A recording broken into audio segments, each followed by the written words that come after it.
What's up, guys? It's Alex Alahas here, and I am joined with Aleister Black, who's really so comfortable right now with the Converse Army pants and band t-shirt. I dress just like this. You woke up like this? Yeah. Don't ask me why. But, no, I woke up and I was like, I'm going to go as casual as I humanly can because we have a long day.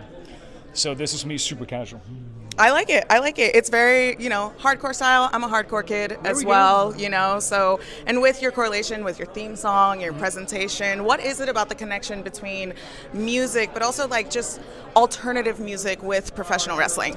So that story for me starts like all the way back when I was like 12, 13 years old. I bought Demanufacture from Fear Factory, New World Disorder from Biohazard, and Damned in Black from Immortal. And I was already a wrestling fan, but obviously I'm 12 years old. I'm doing martial arts at the time. And then I got the opportunity to switch to professional wrestling when I was 15. So I started training when I was 15. When I was 17, I made had my first match. But the character was just whatever I thought my character was, right? I was either the guy that would come out and go like, yeah, I'm the good guy, or like, flipping people up, and I'm the bad guy, right? There was no personal connection to any of these things. So the way I grew up, I had a couple of childhood experiences that, were very pivoting and like shaping how I looked at life. And then when I came to, I want to say 22, 23, I was like, okay, why am I not connecting with the crowd? And I'm like, at one point I was just like, well, F it. I like hardcore music. I like black metal. I have this childhood experience that kind of forced me to look at life a certain way. Why don't I utilize that into my wrestling? Mm-hmm. And that's kind of where the darker characters came from, and that's where the black metal influences came from. That's where the hardcore influences came from.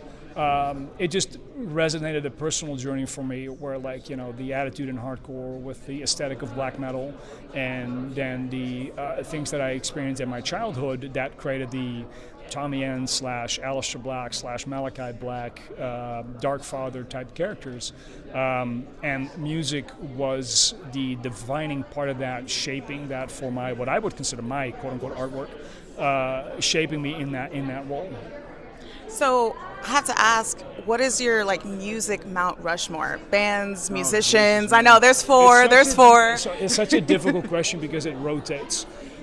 Because one of the things that I would obviously have to say Fear Factory Demanufacture, and not because I just love the band, but it was just one of the first albums I ever bought that made me go, yo, what is this, mm-hmm. right? And it opened up the floodgates for so many other bands.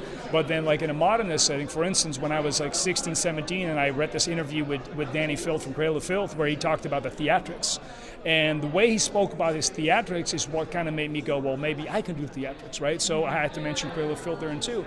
And then I saw a lot of the influences in terms of presentation in Watain and Behemoth, so they would be a part of that. But then also hardcore bands like Guns Up that made me go, holy shit, this is, I love this. But also local bands like 21 Gun Salute and all these hardcore bands that not a lot of people were into, Have Heart, and also Biohazard, and you name it. For a long time, even before I knew Brody, God's Hate. Mm-hmm. When I first got into the United States, wrestling for PWG, and then Brody King's there, or at the time, his name is Nate, and he was just starting out his wrestling journey, and he would start talking, and I was like, man, I know your band, I know God's Hate, that's so cool, and so all these things are so pivotal for me, so it's so hard for me to say, well, it's these four bands, and because it changes and it shapes.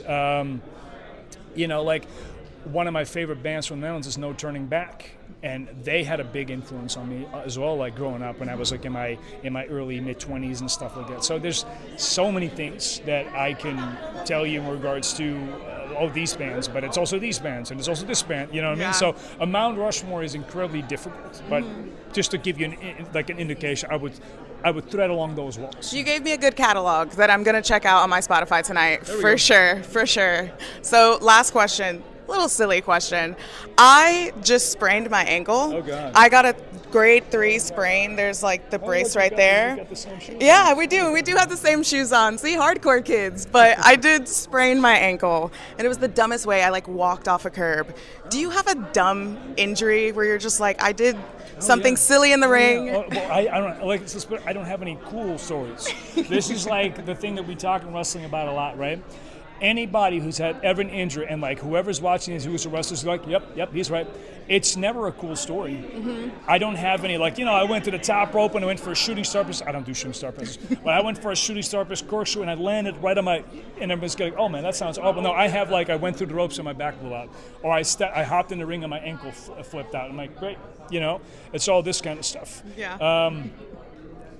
I only have silly stories. Like I have literally gotten off the apron and did the exact same thing. Yeah. I've done it 1,000,001 times, and I'm during a match and I'm fucking rock and rolling. Sorry for my language. You're good. I'm rock and rolling, and I throw the guy out and I roll out, and as I'm rolling and I'm landing, I just click my ankle. I'm like, oh great, that's gonna. Did hurt you me. hear like a pop? Yeah. I did too. Yeah. Like that, and I'm like, well, it's a good thing that I'm full of adrenaline, that I'm warm. But I at that point I already know. Luckily we're going into the finishing part of this match, but I already know that when I come backstage, that thing's going to swell up, and it's going to be 6 to 8 weeks before I can. But then obviously my dumb ass will just tape it up and just keep on going and do stuff like that. But I don't think there's anybody other than maybe a few people that have like really quote unquote cool stories, because it's never cool to get injured, but that have cool stories about how they got injured. Yeah.